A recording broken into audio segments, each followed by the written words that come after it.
Welcome to Saint-Tropez, welcome to the ROLEX GIRAGLIA 70. It is in fact the 70th year that the regatta, the longest living offshore regatta in the Mediterranean, is run by Yacht Club Italiano and Yacht Club de France, supported by Yacht Club Sanremo and Société Nautique de Saint-Tropez. I am Rachele Vitello, I will be your host this week, and I will not be alone. With me my friend and colleague Bacci Del Buono. Hi everybody, ciao Rachele. Together we will take you through, discover the beauty of this regatta. It's not by chance that it's 70 years old. Yeah. So today was the second day of the inshore races. They were introduced in 1998 in this beautiful, amazing Gulf. We're actually seeing some of the boats coming back ashore, because the regattas today were a bit postponed, let's say. They started a little later. Yeah, they started a little bit later. Actually, we had two different places of races. One fleet has been racing here at our back in front of Saint-Tropez. The other one was in Pampelon. Actually, the one that was in Pampelon was a little bit not so lucky as they has been here, because the wind actually waited a little bit to arrive there, but actually they raced it. Yeah, they have a racing. The big ones, they were in, like you said, in front of the famous Plage de Pampelon in Saint-Tropez, and the little ones, I think they might be all back in already. Yeah, anyways. Actually they're coming. And there in Pampelon, actually, there was the place where the 31 Maxi has been racing all day long.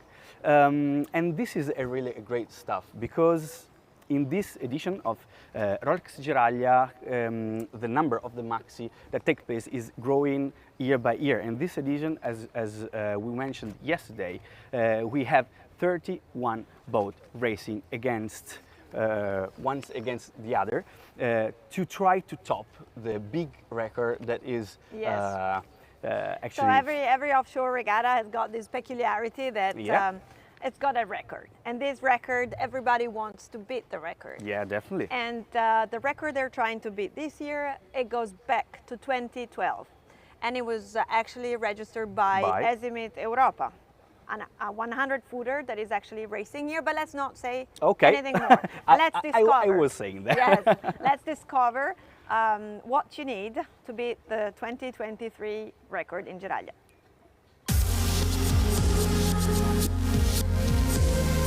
The race for the record, that is to win the line honors, has always been an important feature of this regatta. The course of the Giraglia unfolds on a large triangle whose lower vertex is represented by the rock with the same name. So the start is from Saint-Tropez, a short disengagement leg to Port Cros to the west, then the descent of about 120 miles to the Giraglia, and the ascent back to the Gulf of Genoa of about 90 miles. A Giraglia legendary boat was certainly the Benbow, which, under the Yacht Club Italiano pennant, participated in almost every Giraglia from 1973, the year she was built, until 1984. She closed that year on a high note with a record time of 27 hours and 24 minutes that would stand until 1998. Since then, the record has remained more or less safe, despite several particularly windy editions and the presence of increasingly modern and faster hulls.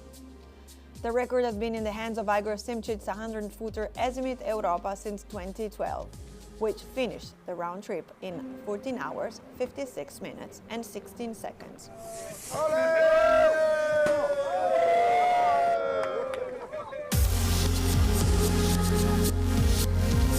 The 2023 edition features Azimut Europa with a new owner and a new name. It is Peter Harbour's Blackjack.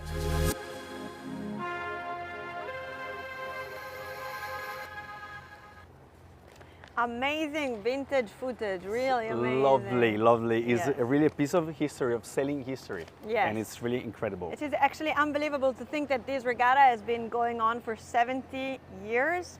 And it's such a beautiful story, or I would say history, that the Yacht Club Italiano thought it was a good idea to write a superb book about it. Yes, actually the staff of Yacht Club Italiano worked for 2 years, you can imagine that, researching a lot of historic materials, photo shooting, and all the things that can tell the story, the incredible story that Rolex Giraglia is today. Yes, of course, boats, people, Definitely, everything. windy editions, hurricanes, no wind edition. Yeah. I mean, sailing's got it all. You just name it. One of the true believers in this book, that is actually available on the website, was the Yacht Club Italiano Secretary General Niccolò Caffarena. We start to work on that in 1919, and the reason was just because we have to transfer to the people that maybe don't know yet how was the huge history of the Giraglia, what was the mood in this race, and why this race is still called the Queen of the Mediterranean race. We had since 1953 the best boat that of that period till now. So I mean, on the book you can see the history of yachting in terms of design, in terms of ownership, and then also the nice point is that you can discover something that maybe few people knows. I mean, in terms of people that were on the Giraglia, famous sailor, tycoon of industry, but also people that maybe were not so much connected to the yachting world, but for different reasons they had the chance to be here.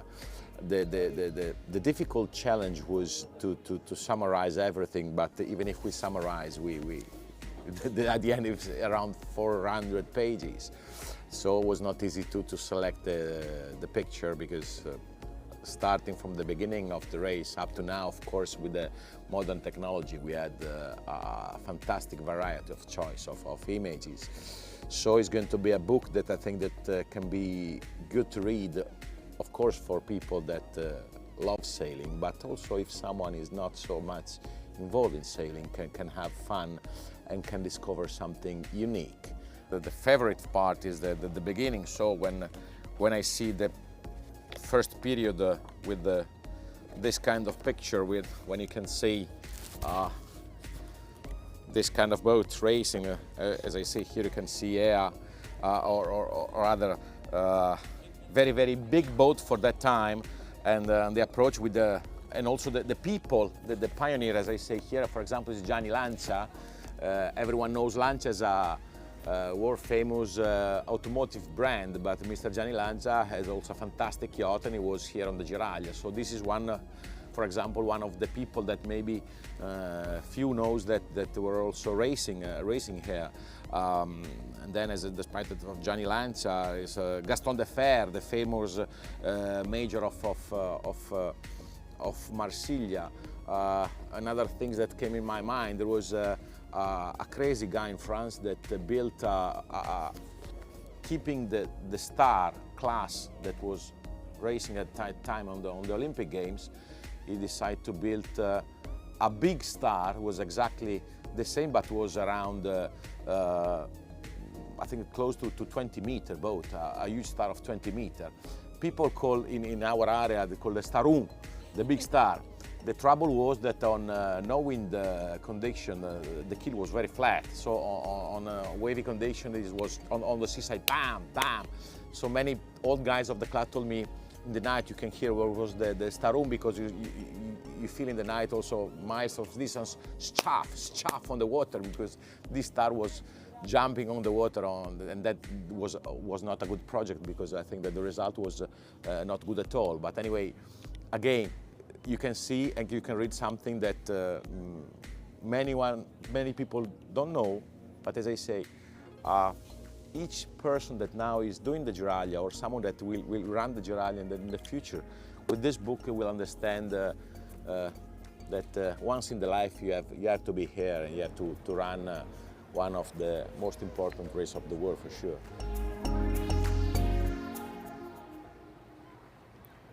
Plenty of beautiful stories in this book, huge research behind it. You can actually buy it in your bookstore. It was published by Giunti Editore. That's super, and I would really enjoy to read this. Well, in this book there is a story of Rolex Giraglia. And today, for my format, the boat of the day, I decided to try to find out in the harbor, of course, the harbor of Saint-Tropez, one of the historic boat, actually one of the, I guess, one of the best and the beautiest boats in the harbor. It has been built in 1981, but I don't want to say anything more. You can see that now. Today, for the boat of the day, I decided to talk to you about a nautical jewel. Ladies and gentlemen, Freya. And now we're going to meet the owner, Luca Celeghini. Ciao Luca. Hi. Very good, very good. Very good. So, Well, may we jump on? of course. Thank you very much. Come on. After you. Be careful. Of course. Okay, first of all, we are not a professional team. Okay. But We are a team of friends.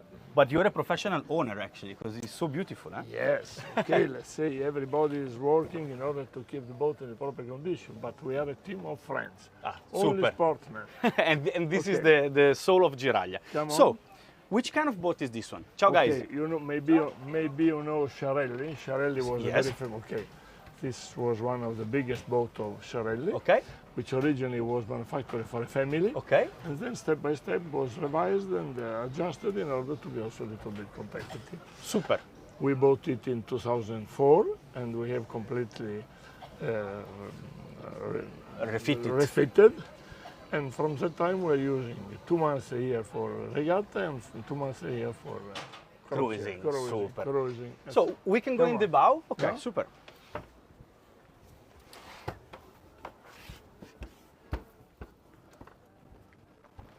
Wow, it's amazing, huh? So you see it is a schooner, Really amazing.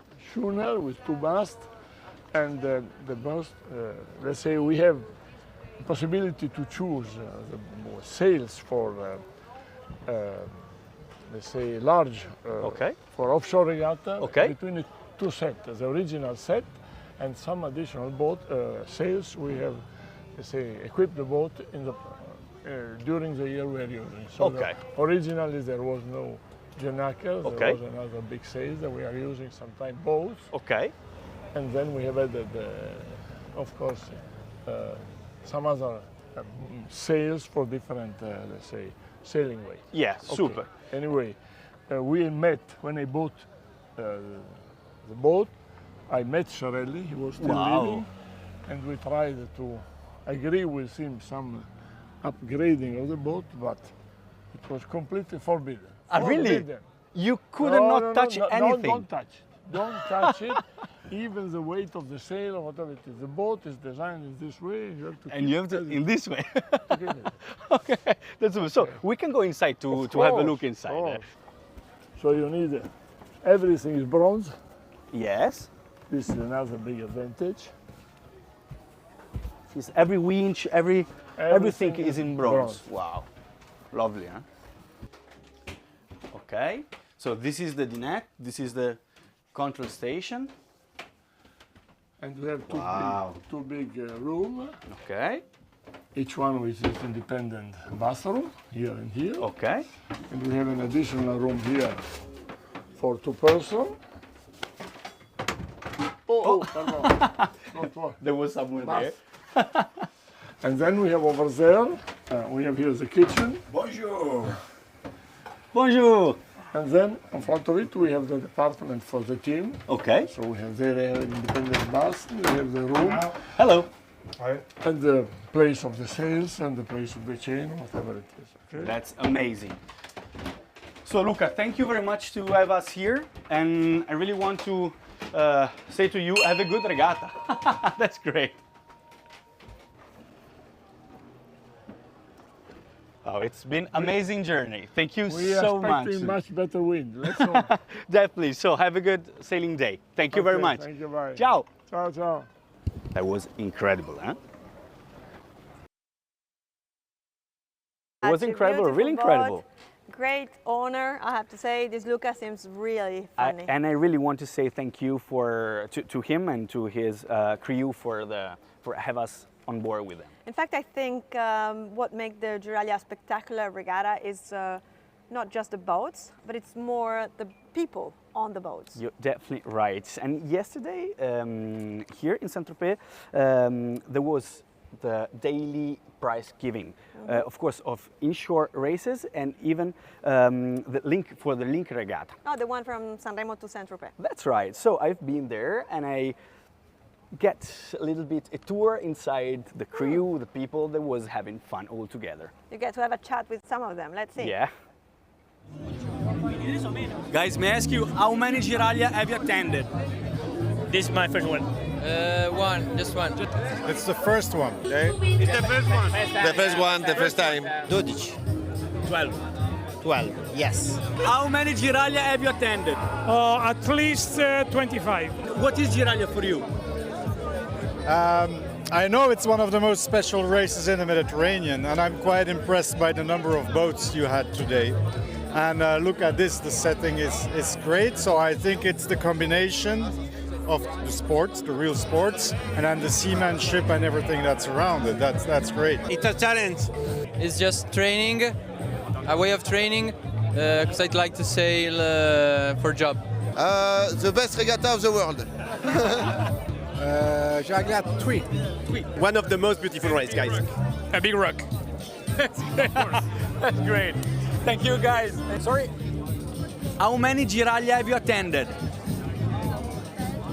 I know that. I think it's one of the best championships here on the Mediterranean. This is a nice place to sail here. Approximately 10. Zero. First Zero. What is Giraglia for you? Magic event, like super nice event. But this is your first or you're not on board? First one. What is Giraglia for you? Oh, it's a classic race that you cannot miss because in the life, in a journey of a sailor, it's really an appointment you cannot miss. Incredible, the best race in the world. It's an special event. It was the first championship here in Europe for me, and it's important. I like that. Friends for our peoples. It's Giraglia. Bellissimo. Ciao, bello. I love this. It's a magnifique regatta. Wow, they seem like they were having some fun, huh? Yeah, magnifique regatta. This is the word. Yes. There are actually many first-timers, I didn't think. Yes, I was surprised by that, you know. Of course, there was one that attended 25 regattas, yes. 25 Giraglia, and it was incredible. But a lot of guys said, oh, that's my first time, so let's see. And we will see together. Yeah. I wonder how they did today on their boats in the rankings. Well, that's great. Yes. You're right, you're right. We will ask them actually later. We should get them. I can tell you that today the big ones, the maxis, like you said, they had one intra race. They did a windward-leeward race today in Cannonball. Dario Ferrari is the owner, won again after winning yesterday. Congratulations. Yes, they're doing great. In second place, there is Vesper. Jim Schwartz is the owner. And in third place, it's Peter Dubin's North Star. So these are three former mini maxi boats. Yeah. So they are the 72-footers. Some of them are now a bit longer, like Cannonball, after the winter refitting is a bit longer. Yeah. But still, they were the former mini maxi 72 class. So congratulations, guys, for the race of today. And today you, as we mentioned before, you weren't so lucky with the weather because you hadn't so much wind. And tomorrow it will be quite the same. But today, yes, I'm sorry for that. Actually, today we had a sunny day, really hot actually. Now it's getting a little bit cloudier. Yeah, we might have some showers again tonight. Yeah, that's right. We hope not, definitely, but I guess it will be. Tomorrow it will be definitely all cloudy. So a lot of, yes, so cloudy, and there will be a little bit of wind blowing from northeast. If it comes, of course, because as we know, the weather forecast is not always. And for once, let's hope they're wrong. Yeah, and that's sunny right. and very windy. Yeah, so we will hope we hope so. We hope actually. so. Definitely. So I think, Baci, this is it for today. Yes, so it is. The episode on the second day of the inshore races is now getting to close. But before going, like we did yesterday, we're going to leave you with some beautiful images shot today on the water by Gianmaria Proserpio and Niccolò Roccatagliata. Thank you, guys. Thank you for staying with us, and we're going to meet again tomorrow. See Grazie, you. Baci. Ciao, Bye. grazie Rachele. 5, 4, 3,